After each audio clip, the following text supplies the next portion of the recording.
The quintessence of brain word power is 1, if you can spell the word, and 2, if you already have its meaning in your spoken language system, then 3, you'll be able to read and comprehend the word even when you see it in isolation, and also retrieve the spelling to create meaning in writing.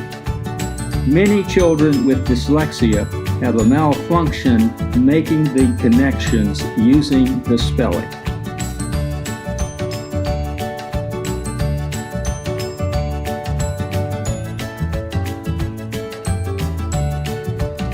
Brain words, which are neurological representations of spelling, are at the very core of the reading brain.